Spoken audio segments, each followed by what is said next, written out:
So I says to the guy, you'll never be Fed chair. Give up your dream. Find something else to do. And that's how the story ended. Oh, I'm sorry. The program's on. Thank you for joining. This is the morning meeting. Sean, Dan, and I will run through the day. The day book is chock-a-block full with next to nothing. So that won't take long. And then we're going to talk about what's going on in some various news stories. You'll hear Dan and Sean's winners, losers of the week and what to look for this weekend, mine as well. And then we'd love your questions. So if you're here on the two-way platform, please raise your hand. If you're watching on X or on YouTube, think about peace, love, and understanding. Let your fingertips be saturated in peace, love, and understanding. Before you put smack in the chat, think twice. I watched Dan's program, the group chat, yesterday on YouTube, and I went in there and like a troll, I put don't put smack in the chat. And of course, what did that prompt, Dan, ironically? A smack like a tennis ball at the U.S. Open. A lot of smack when I did that. All right. The president's schedule today is I'd say a little funky in that it swears in the IRS commissioner. I'm sorry. Participates. Lower, 10-year back to take that audio down. Participates in the ceremony to swear in the IRS commissioner, signs the Genius Act. That's the crypto legislation that signed yesterday. And then 7 o'clock on a Friday night, having dinner with Republican senators. Sean, do Republican senators want to spend Friday night in Washington to have dinner with the president? Sure do. I was going to say in this administration, yeah. Maybe in the previous ones that wouldn't be part of the thing, but I'm surprised the president wants to do it. I can tell you, George W. Bush and Barack Obama would never do that. So here's why I think it's fascinating. To be honest, I have a feeling he's staying in Washington at the White House for the weekend, and they look for things to do now Friday night. If the first lady's not there, well, what can we do? And so they created an event for him. Yeah, but Mark, who would do something like this? Bill Clinton. Oh, Bill Clinton would a second. But if the staff said to Barack Obama or George Bush, how about you spend Friday night with some senators? They'd say, have you seen the ESPN schedule? Do you know what's on tonight? But you know what? Clinton and Trump are political animals, and that's why they're so good. Yeah, but still. Karl Rove would do it. Yeah. Rahm Emanuel would do it. Sure. I assume the vice president will be at the dinner, but I don't know that. Scott Bassett. But I think, like I said, there's a bigger tell here, which is normally on a Friday, he'd be going to Bedminster for the weekend. So what's going on this weekend? What has he got? Why is he there? I mean, this is a staff fill. Like, okay, you're going to be there Friday night. I agree. But I agree with Dan also. I'll be curious to see how many of the 53 Republican senators, like if you want to ask me if Susan Collins or Lisa Murkowski is going to be there, I doubt it. Yeah, we'll see. Scott Bassett. First of all, Cornyn is like, would you like me to pass the apps? Exactly. That's what I'm thinking. He is 100% there. I think Susan Collins shows, but here's the question. Collins, it's the opposite, right? So you'd think Murkowski, Alaska, if she, do you stay or no? She's gonna stay in town. No, I don't know. I think who do you got a higher likelihood, Collins or Murkowski? Collins, just because Murkowski, I bet already booked her flight a long time ago. But I bet a lot of them are. I don't know. I think she probably doesn't go home much. Yeah, I was going to say. No, she goes home a lot. House and Senate are out. Scott Bassett is in Osaka, Japan, where the World Expo is. Someday, I'm not going to share it today, but someday I'll tell you about when I was at the Japan previously had the World Expo when Bush was president, Bush 43, and Margaret Spellings on her first trip to Asia rode a Segway in Japan with a lot of jet lag. I'll finish the story in another episode. And Saki? It's like a cliffhanger, huh? And Saki? No Saki, but she seriously jet lagged. She'd never been to Asia, I believe. And that's about it. All right. Let's talk Epstein. Last night, everybody knows Wall Street Journal dropped their story. Speaker of the House moments ago basically said the Wall Street Journal made it up. This has brought MAGA back together. I heard from a bunch of talkers last night saying we're all in with the president now because we're attacking Comey and the media. Let's run through some tweets. 104A, Laura Loomer, off the reservation up until the Wall Street Journal piece, and now says, and please pardon the profanity, I'm calling bullshit, totally fake. Everyone who actually knows the president knows he doesn't type letters. He writes notes in big black Sharpie. Trust me, I would know. He doesn't use email and he doesn't type right. He writes messages in big black Sharpie. Loomer on Murdoch, 104B. Mr. Murdoch owns the Wall Street Journal. Trump should just cut Murdoch off forever. He's always been a backstabber and a liar. Anyway, in theory, the attorney general is going to court today. Again, I don't know what any of this means, 103. And she's going to try to get stuff unsealed, just the grand jury material that leaves a lot of stuff unreleased. So, guys, I want to get your factual positions on some things. We'll start with yes, no, maybe are your responses. The Wall Street Journal story has very little transparency on how they got it, why there was no picture of it, right? But they clearly saw something. And they say in the story, I think the most underreported aspect of their reporting, they say this is in the possession of the FBI and the Justice Department, which doesn't mean it's accurate, but it's a government held document. So first, Dan, is this contrary to the president and Laura Loomer and the vice president and Elon Musk and all manner of people? Yes, no, maybe that document's authentic. Yes. Yes, it's authentic. You're not saying maybe, you're saying 100% it's authentic. Yes, but I want to be clear. Yeah. I don't believe that Trump wrote it. I think someone did on his behalf. Like he'd say, hey, secretary, let's do this for Jeffrey. So he didn't do the creative writing, but he did sign it. Of course. So yeah. Yes. Okay. Sean, yes, no, maybe the president signed it. It was from him, whether he had creative consultants or an auto pen. The correct answer is who cares? I think this is no, that's not a choice. Yeah, no, it's an answer because I mean I don't. I think this is so like if this is a bombshell, then we have a munitions problem. Didn't say it would. No one said it was a bombshell except a bunch of reporters. Yeah, a bunch of. But I mean, here's why. I'll push back and say it matters because it speaks to the president's veracity and concern about being tied to Jeffrey Epstein. But the same thing I raised yesterday. What's their relationship? I guess my point is, I don't know that we've like whether he met with him 100 times or 20 times. There's pictures. They know each other. He's admitted that. I don't get like to me. This is like everyone else is worried about the authenticity of this. So you refuse to say if you think it's possibly authentic. It's possible. Sure, of course it's possible. I don't care. Okay. One thing that's a little strange that the people on the left have pointed out is the president says he doesn't draw. Put up number 105. Gavin Newsom, amongst those having fun at the president's expense. The president draws, folks. There's a little drawing he did of the New York skyline. He's drawing all sorts of things. So it seemed like a weird thing for the president to say since he's auctioned off drawings, not necessarily the same kind of drawings. It goes without saying that nothing could be better for the president than this because MAGA is now all back together. So I don't even think we need to comment on that. Sean, what is Pam Bondi going to do? Will the courts release this stuff, or she'll say, "Well, I tried and the courts blocked it"? Like, where's that headed? Yeah, that to me is the bigger. I mean, when I say the bigger issue, I think that they're some people are fundamentally missing this. Going and getting this is about accountability. Transparency and being like, I went to court and they unsealed 15 documents, still doesn't answer about the video. They're missing the point here. And I think if they shovel a couple things out and go, oh, we went to court and we unsealed 18 witness, 302 statements from witnesses. So here you go. That's not the point. And that's where I think sometimes I get what they're trying to do, but it's like you're actually giving oxygen more to the story again because you're only answering this part of the question. So she's probably going to get, a bunch of the witness statements or whatever and go, okay, we got this much. And everyone's going to go, okay, we know there's a lot more. So now you're still withholding it. They are probably actually creating a bigger story than helping themselves. Yeah. And if the Journal story hadn't come out, I think there'd be an open question where on the fourth week of July, Charlie Kirk and all the other talkers would have been next week. In other words, if nothing new was happening, would they be continuing? We still don't know if we're going to see Maxwell testify. But next week, will the MAGA talkers be talking about this story or not?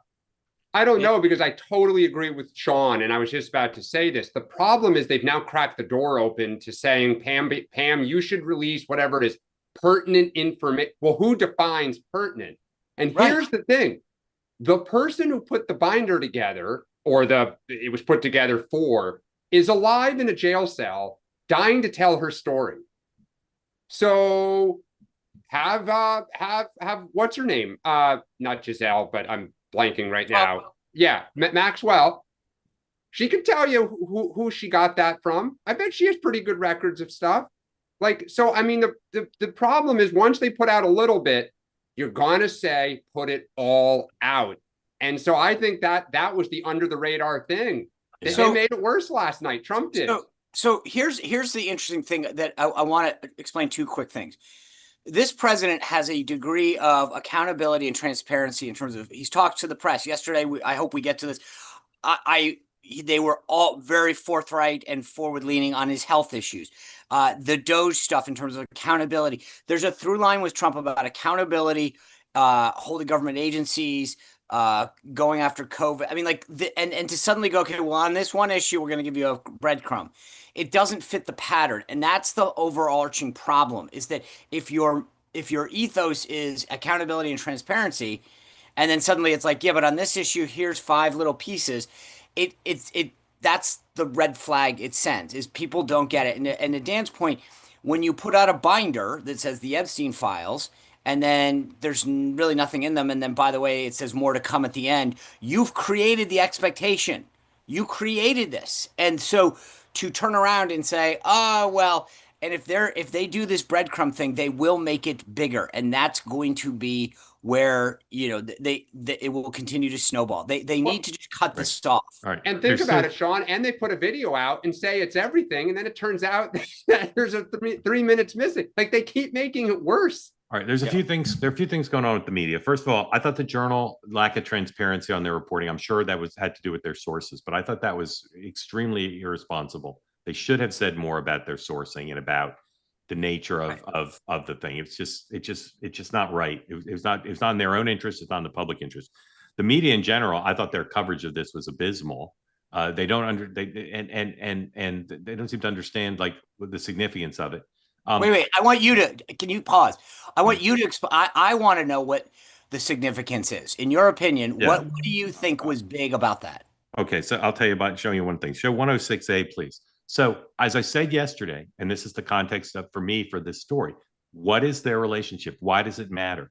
Donald Trump's credibility as someone who is in charge, despite his occasionally saying he's not in charge, then he orders Pam Bondi to do something. He's in charge of what's disclosed to the American people and for the tens of millions who want disclosure. Okay. There's no indication he broke the law. By the way, correction on my part. Donald Trump did fly on Jeffrey Epstein's plane. I said he didn't yesterday. What I was thinking was he never flew to the island. Apologize for that error. Washington Post had their vaunted fact checker, the dispenser of Pinocchios, do a fact check. Trump and Epstein had a relationship, but there's no evidence of Trump wrongdoing. Okay. Then here's their conclusion, 106B. No credible allegation he's emerged Trump connect to any of Epstein's crimes. If the full file is ever released, we are confident that no connection would be found. That seems like a crazy thing for the Washington Post fact checker to say. I have no idea how they could make that assertion. Rest assured, if Trump were promptly mentioned, it would have been leaked by now. I don't believe that's true. I think people throw that around. It's ridiculous. Now, answer your question, Sean, playing off of this. The president is in charge of what the country is going to know about this. His credibility is he balancing simply the public interest versus the rights of the accusers, the rights of the accused, or is his relationship with Jeffrey Epstein sufficiently intense that he has some conflict there? And based on what we know, the photos, the videos, if this journal story is accurate, and I don't know if it is or not, but I don't think it's obviously not true. There's a deep relationship there.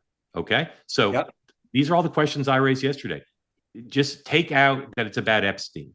Just say the public's really interested in disclosure, and the president's making the decision. You could argue based on what we already know, he's conflicted out. It's about someone who was a close enough friend that they flew around together. They did the things we've seen them do together on video. I believe the relationship could be significantly closer. And that doesn't mean I'm accusing the president of breaking the law or being engaged in any of the activities that people are most concerned about. But we simply don't know.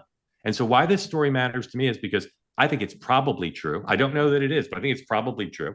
And that suggests a long, intense, intimate relationship with Jeffrey Epstein that bears on the public trust in the president to be the decider of what gets released. That's my answer. So I guess the reason I asked this, is I look at this and say, okay, you're having a 50th birthday party and a bunch of people reach out and say, hey, you're bros, write something cute. You saw some of the other comments that were made. And I go, okay, like, I mean, maybe you could look at that and say it's inappropriate or gosh, it wouldn't, even if it's authentic, right? That's what I'm saying. That's what I'm Okay. saying. I don't think the inappropriate is not to quote Laura Loomer and the vice president. I think that's bullshit. Donald Trump. Right. Okay. Okay. I get that's, but that's why I asked you to explain because when I read that, I'm like, it is a BS story. I was like, so what? I get asked all the time. Not that I do it or that I'd say the same thing, but people, and you guys know the same thing. People go, hey, we're putting together a video for so and so. Can you do a quick shout out? Sometimes I'm irreverent, or I mean, everyone knows I'm really funny, but sometimes the jokes don't land, and so. I get it, but I'm like, is this like so what? I literally go and I've told you what I think the so what I know, is. and that's why I wanted to hear it though, because I was like, to me, it's not to me, it's about whether it's real and whether the president's lying is now an issue. But to me, it's about what I thought the journal story was going to be more about, and there's a little bit in there about it, which is what is their relationship? All right, we got to move on from this. And it goes to why is he so kind of, defiant against his own party? Why is he so drip on all of it? Like you put the two together, and not just his own party, but his the previous statements of his FBI director and deputy FBI director. All right, the Fed. Whenever we talk about a future decision about Donald Trump, particularly involving personnel, anybody who's ever studied this or knows Trump can tell you, like, there's nothing that's 100%. Trump could make me the head of the Fed. Like, you don't log in. But here's my understanding of the state of play based on a lot of reporting on this. Kevin Hassett's almost definitely not getting this job, in part because Scott Bessent is against him, and they just don't think they want a principal and not a staffer in the job. I don't mean to be harsh to Kevin Hassett, but I need to move quickly here. So I don't think he's getting the job. Okay, so then Scott might get it. If Scott wants it, Scott will probably get it. If Scott Bessent says, Mr. President, I should be the Fed chair, but he tells people, at least some people, he doesn't want it. So then we have Mr. Warsh. Mr. Warsh has a sophisticated and aggressive campaign to get this. I hear regularly from people every day, multiple times a day, oh, he's getting it. He's getting it. Kudlow wants him to get it. Lots Bannon. Of other who? Bannon? I think. Well, I think maybe. And Scott Bessent likes him, and he's very well connected, and he's going on TV, and he's making the argument. I'm a Fed guy, but I'm going to shake up the Fed, and I know where the bodies are buried. And I can't reveal all the names of the people who I'm told have told the president you should pick him, but it's a lot of people the president likes. My view is the president's not going to pick him. Probably he could, because he's trying too hard and he doesn't know him and he doesn't trust him because he doesn't know him. He does not want a David Souter situation. So if I'm right that it's not going to be Warsh, it could be, but if I'm right that it's not going to be Warsh, there's two options. It's going to be Scott Bessent or it's going to be door number 4. And no one has a name for door number 4 that I have found. They do now. Holler, right? He's a former Fed guy. I don't think people have ruled him out to me. So good. All right. People have ruled him out to me. So what I believe is going to happen, because they're not going to fire the chair now, because the lawyers and the economic people said don't fire him. He's not going to quit now. Everything he's doing suggests he's dug in. So that means there's going to be a long period here. Expect other names to come up because it's not ripe right now. And so there'll be other names. But in the end, my best sources say it's going to be Scott Bessent or it's going to be Warsh. Sean.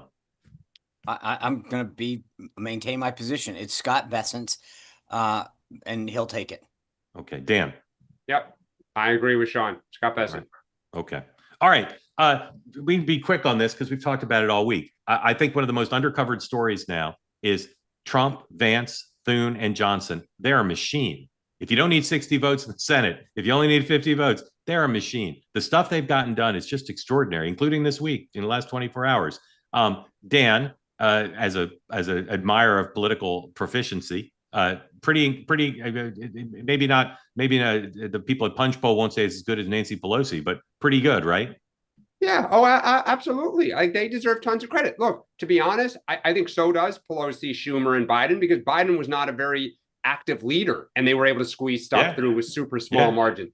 Look, they have the ultimate advantage right now, which is Trump is the greatest hammer in the modern era when there's a bill that needs a president to push it over the finish line, because he's the only president in my lifetime that has so many scalps from his own party on his mantle. Like his record of going after someone who defies him in a primary is extremely good. The only person I think who's really beat him is Lisa Murkowski. That was it.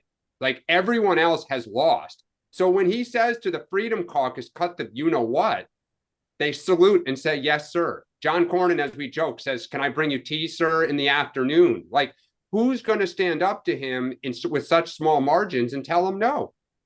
Done. So the thing that's interesting is that Pelosi ruled the House with an iron fist. I mean, like the stories, I literally knew for a variety of reasons, knew a bunch of her staff. I mean, she went down to like cloakroom assistants and interns and approved of it. I mean, there wasn't a decision that didn't get made that had to get run by her, but she ran the House. And so again, when you look at the trifecta, this is what makes this different is it's you have all three pieces and therefore you can get stuff over the finish line. That's the key thing. We always joke about how many hats different folks in this administration are wearing. And let's be honest. I mean, Donald Trump is the Speaker of the House right now. Yep. I mean, he is Mike Johnson. And Senate Majority Leader. And the Senate Majority Leader. Yeah. Right. But I mean, so's Vance. So's Vance. Yeah. But I mean, I think there's like what he does in the House. I mean, Johnson gets to sit in the chair in the Speaker's office, but the bottom line is that place is being run by Donald Trump. Thune a little bit more, and he showed twice now, both in terms of reconciliation and rescission, that they kind of can roll the House a little. Yeah, 100%. I mean, I think is extraordinary technical proficiency. I don't know what they're going to do. I don't know what they're going to do when they need 60 votes, but we'll see. All right. Governor Beshear, his second day in South Carolina, you think, well, he must have watched the morning meeting and seen there was some concern about how generic the headlines were. So let's look at the latest headlines for day 2 of Beshear in South Carolina. This is number 109, the Lexington Herald Ledger, spicing it up. I do declare. Beshear discusses 2028 plans, Democratic Party, and more in South Carolina stops. And here is Semaphore national coverage, 109 or 110. Beshear introduces himself to South Carolina as the normal Democrat. You know, in 1992, when I covered Bill Clinton, I learned a lot about television. And Gene Randall, who's at CNN, we covered him for CNN. Probably a lot of you don't remember Gene. Gene's stand-up close was always the same. He always just did the Clinton schedule. So I'd do the piece and then come back on camera and he'd say, tomorrow the governor's off to Missouri, and then Saturday it's Tuscaloosa. Gene Randall, CNN, Little Rock. It's like it couldn't be more generic, and that seems to me what this guy gets. He just gets very generic headlines. Here is one of the few pieces of video we were able to find of Andy Beshear, local reporter, telling you the story of Andy Beshear Thursday in the Palmetto State. Roll that, please. I think I'm here as living proof that Democrats can win and should win all over this country. Another potential 2028 presidential candidate spending time in the Palmetto State this week. Kentucky Governor Andy Beshear made a stop in downtown Charleston this morning to speak with local Democrats. Beshear, a twice-elected Democrat in Ruby Red, Kentucky, will term out of the governor's mansion at the end of 2027. Ahead of next year's midterms, he says Democrats need to strengthen their messaging with Southern voters. He called out the Trump administration for being obsessed with culture war issues. Beshear thinks Democrats must remind voters that they're focused on their everyday struggles. They care about their job, their next doctor's appointment, the roads and bridges they drive, the public school that their kids go to, and whether they feel safe in their community. And if you can better someone's life in any of those areas, they'll change the way they vote. 50% good, and no specifics about how to do that, of course. But I don't want to ask you about Beshear. Here's what I want to ask you. I don't think anybody's going to announce before the midterms. But between now and the midterms, based on all these men and women who want to run, going out and campaigning for other people, meeting with donors, etc. In order, who are the top 3 Democrats who have a chance to be the it candidate by next November? Who are the top 3 who have a chance to be the it candidate by next November? Dan. Gavin Newsom is 1, 2, and 3 right now. No one else. He is running circles around everybody. The way he's trolling unapologetically Trump and Vance and Feet. He reminds me a little of Trump as he was gathering steam in 13 and 14 with the birther movement and all. He's not backing down. He's relishing the fight. And you watch his Twitter followers, his Insta, 1 million, 1.5 million, Yeah. 2 million. Money's not going to be a problem. Staff, he's kind of becoming a little cool in the party right now. Yeah. Like he's in his own league. All right. So he fills all 3 slots with Newsom. Sean. I'm going to go 1, Gavin. I'll give him that. 2, I've always said this. I still believe Pete Buttigieg is going to come on strong. And then my 3 is like your Fed chair. I think that there's a tie. I want to reserve my 3rd. That could be Beshear potentially if the field sucks more. It could be a Whitmer. But there's my 3rd. I'm going to hold out because I feel like somebody like I don't know. If I had to be Wes Moore, I mean, a little more serious, because if I to be a little more serious about this, if you said you're running in a competitive Senate race, let's say, and who did you want to come? Exactly, that's what I was going to say. That's the question. I think Wes Moore and Pete Buttigieg is who you would call in, right? So in that regard, they're top tier. But if I think seriously about winning a Democratic primary right now, Gavin Newsom is starting to separate himself a little bit in a primary. The coverage he's getting both on the ground. All right, let me ask it a slightly different way. I actually agree with the list. It's Newsom, Buttigieg, Moore. If you were having a fundraiser in Detroit or having a fundraiser in Chicago, who would your number 1 choice be to have come raise the money? Well, so I'm going to split that up. The money centers in the party are in New York, Boston, Chicago, and out on the California coast. Gavin Newsom all day long right now. Yeah, 100%. Head and shoulders. But if I was doing a labor union in Detroit, remember, I don't think he's running. All right, South Carolina. I think Wes Moore in South Carolina. Yeah. You talk about Clyburn.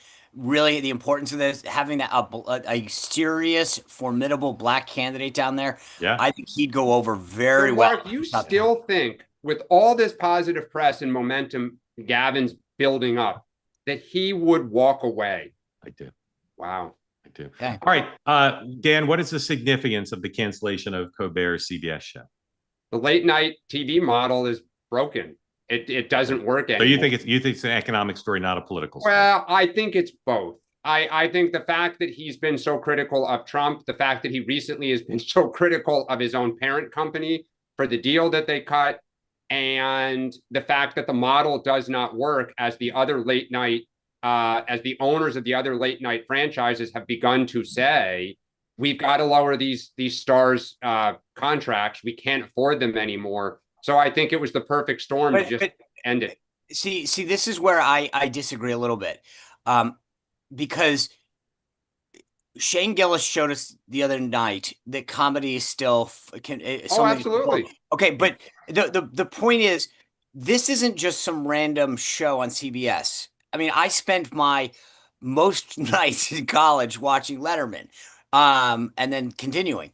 And so, like, they blew a hole in a key hour and said, we're not replacing him. That says to me that this is much more. Like, they're blowing out the entire franchise and getting rid of it. Yeah. The Ed Sullivan Theater in New York is iconic. It's a tourist stop, and they're getting rid of it. To me, this says a lot about not just Colbert and how left he's gone, but CBS saying, well, it's not even worth trying anymore. Well, Dan, here's the thing, though, is like I love comedy, and so does my wife. Where do we now see it? Netflix specials, right? Where I can see Kevin Hart for an hour and sit at home. What do you know late night for now? Viral clips on social media. It's all about the 1.5 minute clip that they can spit out. Yeah. No movie star is going to go, like going on there doesn't do anything now. You'll go to a TikTok influencer and get 5 million views for, 5 minutes versus going on Jimmy Fallon anymore. Let's go back real quick to the economic model. If they said, hey, Sean, you're really funny. We watch you on the morning meeting. Obviously. Yeah, exactly. Can you do 42 minutes with commercial breaks? The model still works. You can get somebody cheap. You can get the advertising dollars. It's not at the hour because they could have done something different and they chose not to. And that's where I think the tell lies. It's weird. I've read 15 stories on this. Not one says what they're doing with the time period. They're canceling, are they giving it to the stations? Who knows? I will say this, Dan, I'd like you to spend part of the afternoon raising money, buying the Ed Sullivan Theater for the morning meeting and doing let's do the show there with the studio audience, right? That'd be awesome. All right. Dan, winner of the week. All right, my winner, I've kind of probably previewed this a little bit. Gavin Newsom. I think that and there's, I think, a Politico or Axios someone has that he fired or brought in a whole new communications team that is much more nimble. And he is doing a lot of the things that Trump did to delight the base of our party. And you got to win the primary to get to the general. Yeah. And I think he's making some headway. Dan, can I ask you a quick question based on that? You know, I have an old saying. I like to say that there are friends and roommates. There are people that you are friends with that you would never want to live with, and there are people that you live with that you probably aren't going to be friends with. And I say that with respect to employers, because there are people that you like to deal with, but you would never want to work with. I get the impression that there's a lot of people who say, I don't want to work with Gavin Newsom. He's a tough guy. He's erratic. Do you get that sense? You brought up the new team. No, I think that Newsom is impressing people. I still think he's got problems in a general election. No, but it's like the staff issue with Kamala. Yeah. I don't know. Because I have not to me, heard that. That's going to be something to watch, right? Meaning, that's a good I wonder flag. if he'd be burned through staff on a presidential. All right, my winner of the week is the American taxpayer. For the first month last year, we had a budget surplus in the almost decade, the first time ever, and it's the tariffs that are doing it. The tariffs that we were told. Okay, I'm boring, Mark. But so and then we passed a rescission package. I am a big believer in the impact of the debt and the deficit, and for the first time to see Washington again, is it the biggest thing? No. But when your kid is learning to play ball, you say, just get a hit. Like, it doesn't matter. Maybe it was a foul ball. But they're at least hitting the ball in the forward part of the field. I like this. I think this as a model. We need more revenue, less focus on taxes, get the government size of government down. So to me, the American taxpayer is the winner this week. Raise your hand if you want to get in on the conversation, please. Sean, how do you pronounce the last name of the OMB chair? Vote. The winner of the week is Russ Vogt. People pay attention to the power of Stephen Miller. When Musk was in the government, they paid attention to the power of Musk.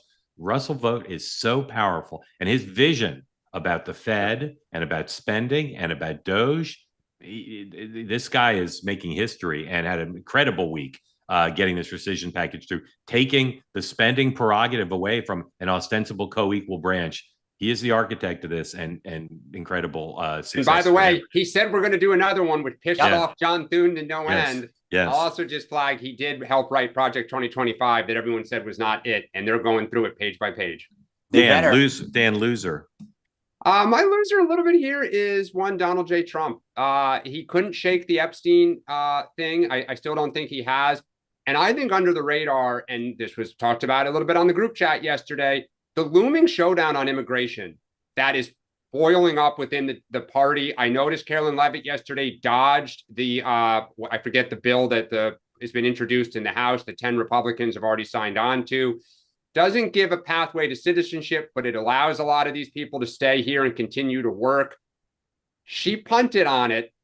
She would not say no. And so I think Trump's got some more problems coming down the pike. Sean, loser of the week. Well, so I have to fit this in before I get to my real loser, but the loser is people in the Biden administration that wouldn't talk about his health, because yesterday we saw what real transparency looks like. I give the White House a ton of credit, how they handled. And by the way, the headline this morning out of NBC, both Craig Melvin and then the Ryan Nobles, the correspondent, said the White House, unprompted, without excuse, came out with it's like, dude, just because you got used to covering for Biden, you shouldn't be blown away by the fact that this White House was transparent about his medical records and didn't even have to be asked. Sean, I could not agree with you more, Sean. Same here. I know. So I know I had to jam that in somewhere. My loser of the week is CEOs. If you didn't see the viral video yesterday of the CEO, but here's why I made it CEOs, because that individual had a very unfortunate incident on the Jumbotron. But then the corporate CEOs of NPR and PBS spent the last several days making a pitch to the media that they saw no bias in NPR and PBS and that any discussion thereof was unfounded. They made fools of themselves and their budgets were cut last night. Hooray for them. So mine's similar to that, which is the left's presumption that they can dominate asymmetrically, dominate the media. Stephen Colbert turned his show into a nightly anti-Trump program. NPR and PBS, as Caroline Levitt well documented, they're just attack machines for the Democrats, and they have lost their ability to have these asymmetrical advantages. huge loss for them, and a huge loss to the Democratic Party, which relied on these advantages as just millions But, and billions. Mark, you're scrubbing at something that is, or scratching at something that is so profound, because I've argued for the longest time that Democrats have had a hold on all of these mega institutions, right? Yeah. And you're right. You got Colbert, NPR, PBS starting to fall, but then it's the alternative economy where Republicans have learned, okay, well, if you don't want to get debanked by Bank of America, build your own bank. If you want a currency, go to crypto. And like this is what happened with the media and the rise of talk radio and then podcasts. But the left, their domination of academia, Hollywood, corporate America is getting 100%. chipped away because they jumped the shark on so many things. 100%. That's why I make them the loser. It's a paradigm shift, and they don't recognize what a crutch that's been for them. They really don't. Dan, by the way, Emily Moffat, I'm reading in the chat because I do read it. If you just Google CEO Jumbotron. Oh boy. Someone watches a show that doesn't know that thing happened. That's wow. nuts. Yeah. By the way, I was out to dinner last 50 night. million views within 24 hours. I was out to dinner last night, and two things that were fascinating. There were 3 generations of us together. Every single, from very young to rather old, and everyone talked about the same story at dinner. It was fun watching the different ends of the table discuss it. And at one point, someone at the table said, "Do you realize in my feed right now, 5 of, I think, the top 7 stories are about this Jumbotron CEO." Dan, what are you looking for this weekend? True Social. I'm going to be curious if the president continues to try to kind of get MAGA back and pound away at the Journal. I'm also want to watch the parent company here. The last time that they really pissed off Trump, they started seeing an audience movement and snapped back to try to prevent that audience movement. What happens over the weekend and into next week? Sean. The White House schedule. As I noted earlier, the president is having, you noted earlier, but the president's having dinner, but it's here in Washington. He isn't at Bedminster. I got to believe that there's some event or thing that's going to happen over the weekend. All right. You mean on purpose? Yeah. I mean, like, in other words, he didn't just stay here for nothing. I mean, he could have, he's going to go golfing, I'm sure, at Trump National, but he loves going to Bedminster. It's the summer. It's beautiful there.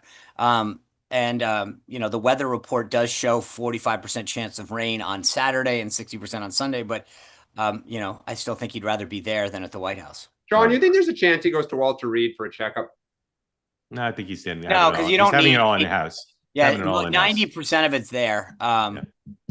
He's had. It's clear from what they said yesterday. He's had plenty of. No, I get it, but you might, So Scott, as I said, Scott Bessent's in Tokyo or in Osaka. The effort to try to force Powell out is so subterranean and so well organized and so aggressive. These folks are having conference calls and meetings and strategy sessions, and I mean, we're just seeing the tip of the iceberg about all the stuff they're considering. Watch to see if, while Bessent, who's one of the voices of caution in not upsetting the markets by going so hard after Powell, watch to see if this weekend the president and or his cabal, his cronies, his posse, watch to see if they step it up over the weekend, because Bessent isn't there to put the brakes on it. All right, time for your questions. As always, we welcome your participation. Please raise your hand if you'd like to be in the conversation, and if so, tell us where you are and what's on your mind. And Chris, we'll start with you. Chris, remember me. Welcome back. I think you probably do remember me because I watched the show 100 days before the election, and I think I get the award for being the most visibly upset. I live in Bosnia, and I am quite concerned about war happening here. Do you guys remember? Yes, sir. Yeah. I want to give, there are a couple of things that were said after I left the show, and I just wanted to clarify, and I think it's interesting. Sean, I was saying that I'm somewhat good at predicting future political events. And Sean said afterwards, you get a 50-50 chance of predicting presidential elections, so that's kind of easy. My prediction in April 2020, and I have it here, was that Biden would get 51.7%. He got 51.3%. I predicted that Trump would get 46.65%. He got 46.8%. Chris, I'm gonna interrupt your victory lap. We'll just stipulate you're good. Just tell us what your question is, if you would. Okay. Well, Mark, when I came on the show, I made a prediction. And my prediction was based on policy, that Trump's policy towards NATO makes it more likely there'll be war here. And afterwards, you warned people not to come on your show and make accusations. Yeah. And then Chris, you yourself, Chris, no, Mark, Chris, Mark, Chris, Mark, Chris, Mark, Chris, we're Mark, not reliving old episodes, and I can hit the mute button Mark, anytime I want. So Mark, you should stop saying Mark. Mark. You should stop saying it right now. know. If you say my name one more time, I'll mute you. Chris, do you have a question? How is it that you can say Liz Cheney likes war, and if she's in charge, there'll be war? I've How never can said you say that? I've never said those words. So it's You did, and I'll send you. I'll send I've you never proof of said it. I've never said Liz Cheney likes war in my whole life. Never. Don't think It's it. fine. Wouldn't It's say it. on film. It's on Okay, video. you'll send it Mark. to me, Chris. Thank you. Appreciate it. All right, Winston, welcome in. Thank you for joining. Tell folks who don't know who we are, what's on your mind? Thank you for having me on. I'm probably a year into watching the show and really appreciate not only you guys, but all the people from around the country and the world who come on and share what I think are proof that America is strong in its thought of politics and that people do have ideas. Grateful to you for that and agree with you, Winston. Thank you. I want to flesh out a little bit more about MAGA. I'm a three-time Trump voter from Georgia. And what I think the Epstein story touches on and why it hits a nerve with MAGA is that it involves kids. We've got a number of issues in this last election that touches on kids. We've got the vaccine of kids. We've got immigration with kids being trafficked. We've got the transing of kids, and that just touches on kids. And I'd like to kind of address that from how you guys feel about that. Winston, it's a brilliant point. It's a Yeah. brilliant point about what a through line that is, and I think it's clear that one party's positions on those issues for tens of millions of people have had more appeal. Dan. Yeah, Winston, it's a great point. I hadn't thought of it through that prism. You know, the Lake and Riley's death, like other things, it's young people being harmed, and the sense that kind of the elites and government institutions are either turning a blind eye to it, indifferent to it, and there's no accountability, right? I've always said this, that I think the Biden administration and Democrats would be well served on COVID to say, we got some stuff wrong. We thought, we had the best of intentions. We thought we were following the science and doing what was right. Turns out on like kids with schools and vaccines might not have been the best thing, right? I think people then are more willing to hear what you have to say. It's a great point on Epstein. I think people all bring different reasons that this issue upsets them, but I think what you identified is definitely one of them. Sean. I agree. I mean, there's not much more to add to it, but thank you for bringing it up. Winston, thank you. Grateful to you, and thank you for being part of Two Way. Thanks, Very guys. Very grateful to you. Really good point. Well framed, and maybe somebody's talked about that or written about it, but I don't remember seeing it anywhere. All right, Dr. Simon, welcome in. Tell folks who don't know where you are what's on your mind. Morning. How are y'all? Great. Good, how are to you? see you. Good. I'm up in Lake Tahoe, Nevada side. Winston's question and point was very important. In Nevada, we have been focusing on kids issues a lot. But what I wanted to approach was the media of what Sean was talking about. Notice how long everybody was talking about Biden's health. What they did yesterday was quite remarkable. They put out data, BNP, heart failure, D-dimer, blood clots, venous studies, blood clots. They basically subliminally hit so that if any of the health professionals on the Democratic side wanted to prolong this, they can't. So they basically said he's got a valve problem, venous insufficiency, common problem. He's elderly. He's got aspirin. He can tear easily because he's got less elastic tissue. He's anticoagulated a little bit. He's a typical 78-year or 79-year-old man. What I'd like to say to this is the contrast to how the administration media-wise handled that, and just basically, you don't hear anything about it since today. You won't hear anything about it. They put an end to it. If they'd done that with the Epstein thing, I think we would be done with the Epstein media problem. Fred, did you read the report, Fred? Which report is that? On the president's health that they put out yesterday. If you could ask the president's doctor any questions, is what they put out, did it leave any questions in your mind, or it was comprehensive? I thought it was exceptionally comprehensive. And, I've heard reports like this even back when they came out with Reagan's issues, and every presidential report I've always sat there and looked at and listened, because I look at the quality of who's taking care of the presidents. I mean, if you look at Biden's medical doctor, he's basically ethically negligent in what they did. Yeah. My only criticism of what they did is I would have liked them to have done a conference call with the president's doctor and medical reporters, because the reporters in the room, they have nothing to ask Caroline because they don't know anything about medicine.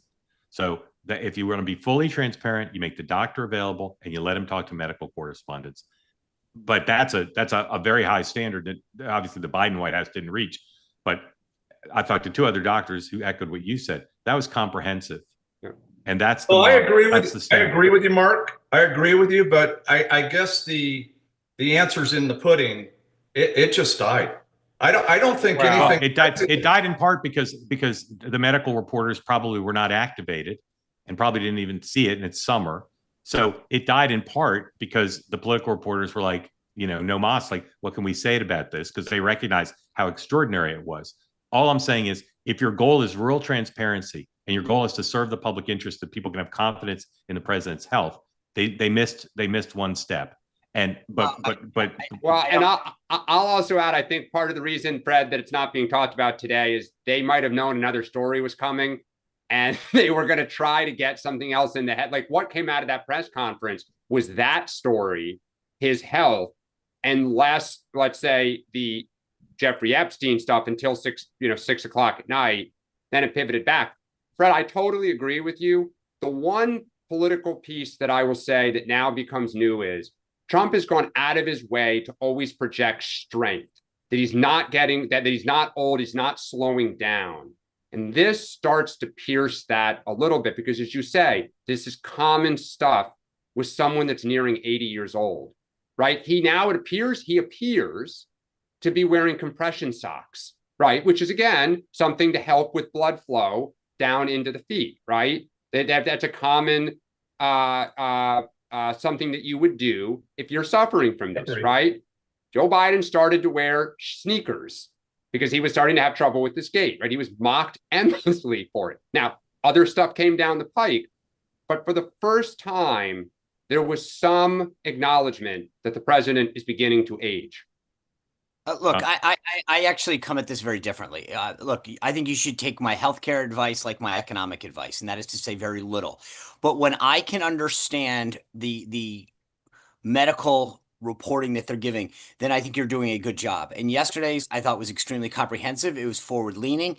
I think Fred gave us an unbelievable analysis of it from a medical doctor's perspective. But when I can understand it, which is what I did yesterday, then I go, you guys did your job and you did it well. And I give Caroline credit for how she walked through that. Like I said, with all due respect, I've had conversations with my doctor about compression socks. And so that is a thing that it's older, but it also has to do with blood flow and your genetics and a lot of other things. So, I love the way they handled this. And with respect to Mark's suggestion, look, you could argue that on every issue that they should say, well, let's take the foreign policy reporters and go into a deep dive on what we they should.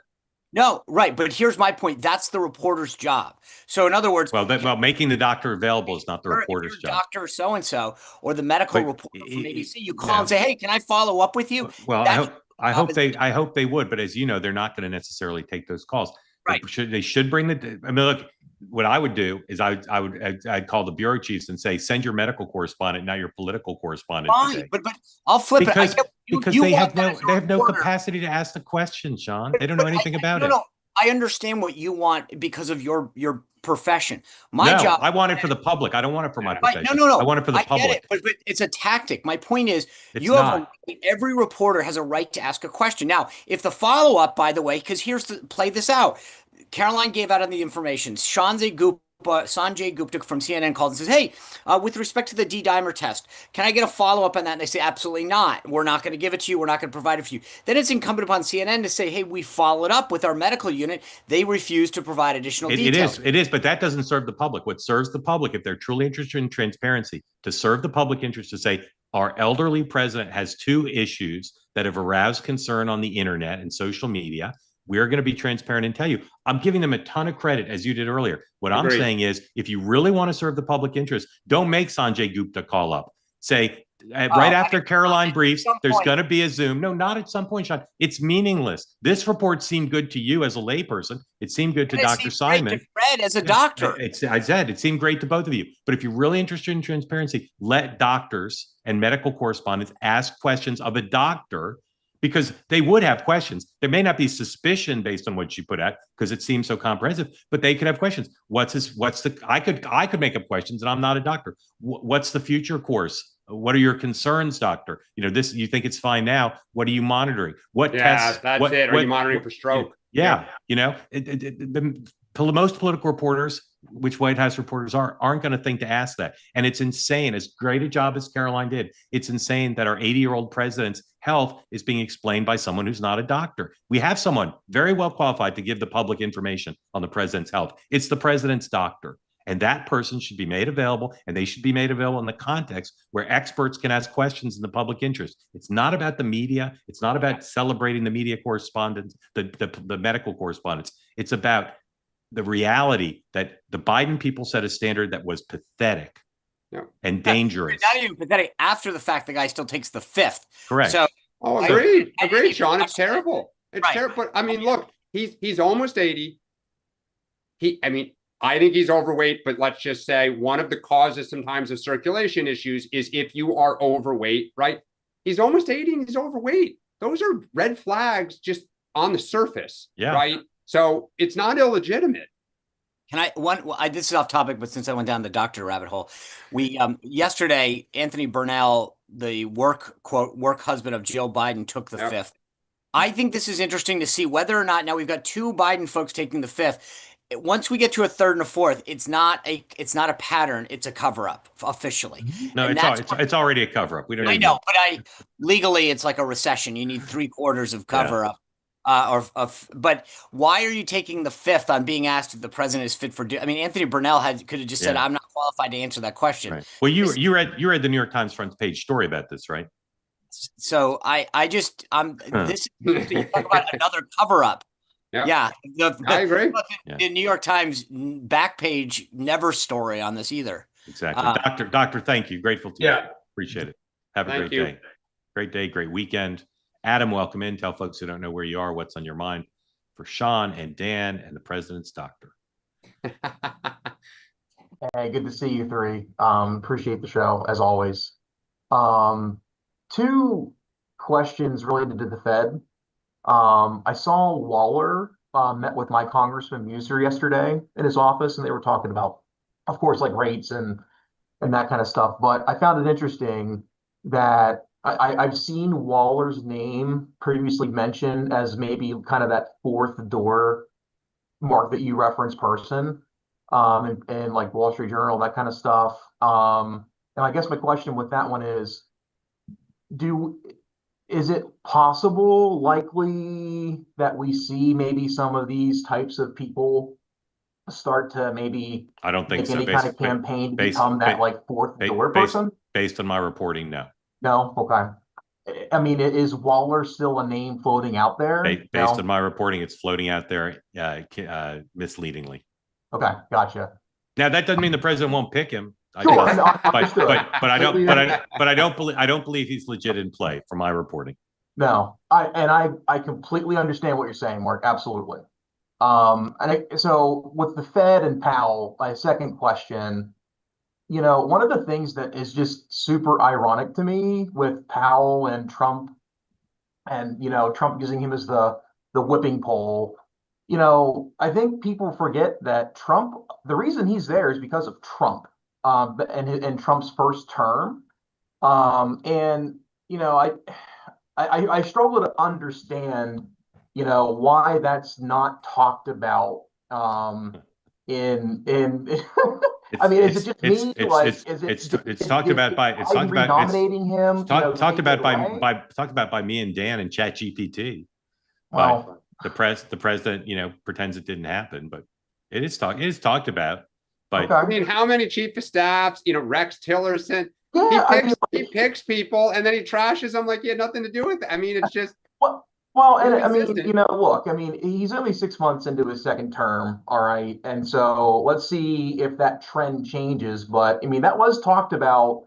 I don't know how successfully, the couple of years leading up to 2024 about the churn that he had and his ability to pick people. And I just feel like there's an irony there that maybe I'm not seeing it talked about, or maybe I'm not following the outlets where it's talked about outside of Dan and Mark. But it's just interesting to me that we just see this narrative going on, and like, dude, he's there because you put him there. Well, and then he was reappointed. Yeah, and then he was I mean, if I recall, the Biden people gave pause to reappointing him. Like it's they did, yeah. Yeah, I mean, look, it's a tough job, and I think Trump likes a foil. He likes to have somebody to say, hey, the reason things aren't the greatest ever right away is that person, not me. And look, to Sean's point, Trump may be right on interest rates. I think they're wise to be cautious given how much inflation devastated people. But, it could be that Jay Powell is wrong, and Trump loves it that someone sits out there to blame.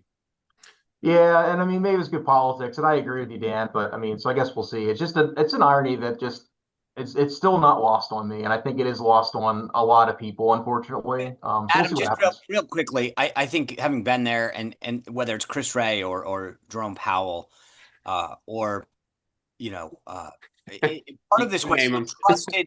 There was a lot of people that he trusted initially because someone said, who'd be great for fill in the blank, Secretary of State, whatever.